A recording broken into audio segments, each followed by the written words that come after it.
உழைப்பு பத்தாது, அதுக்கு மேல ஒண்ணு இருக்குது. என்னது? திருவருள். ஏன்னு கேட்டீங்கன்னா, தத்துவ ஞானம் உயர உயர உயர உயர என்ன ஆகும்? மாணவர்களின் எண்ணிக்கை குறைந்து கொண்டே வரும். புரியுதுங்களா? தத்துவ ஞானம் உயர்ந்ததுன்னா என்ன ஆகும்? மாணவர் எண்ணிக்கை குறைஞ்சிக்கிட்டே வருவாங்க. ஏன்? தகுதி தகுதி உயர்ந்தா எண்ணிக்கை என்ன ஆயிரும்? குறைஞ்சிரும் இல்லைங்களா? இப்போ அரிசி கடை திருப்பத்தூர்ல எத்தனை இருக்கு? பருப்பு விற்கிற கடை எத்தனை இருக்கு? துணி கடை எத்தனை இருக்கு? நகைக்கடை எத்தனை இருக்கு? கம்மியா தானே இருக்கு. அதுல வைரம் விற்கிற கடை, இப்ப மளிகை கடை மாதிரி வைர கடை வைக்க முடியுமா? ஏன் வைக்க முடியாது? இதை வாங்கறதுக்கு ஆள் நிறைய இருக்கிறாங்க, அதை வாங்கறதுக்கு கம்மியா தான் இருப்பாங்க. ஏன்? பொருள் கொஞ்சம் அதிகமா இருந்தாதான் அதை வாங்க முடியும், அருள் அதிகமா இருந்தாதான் இதை வாங்க முடியும். அப்போ தத்துவ ஞானத்தின் தகுதி உயர உயர உயர உயர என்ன ஆகும்? எண்ணிக்கை கட்டாயம் குறையும். எண்ணிக்கை கட்டாயம் குறையும். பெருமாண்டி எத்தனை பேர் பாடம் கேட்டாங்களா? 4 பேர் தான் பாடம் கேட்டாங்க. ஏங்க, சிவபெருமான் பாடம் நடத்திய கேட்டவங்க எத்தனை பேரு? 4 பேரு தான்.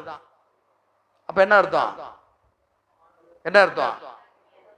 சிவபெருமான்கிட்ட பாடம் கேட்கற தகுதி 4 பேருக்கு தான் இருக்குதுன்னு அர்த்தம்.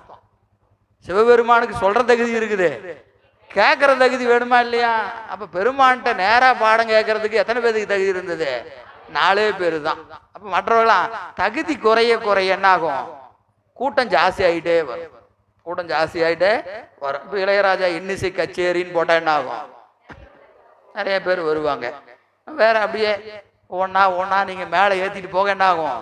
கூட்டம் குறைஞ்சிக்கிட்டே வரும். அந்த வகையில் இங்கே இந்த மாயாவாதம் என்பது இந்திய தத்துவ ஞானமாக உலகத்தால் பார்க்கப்படுகிறது.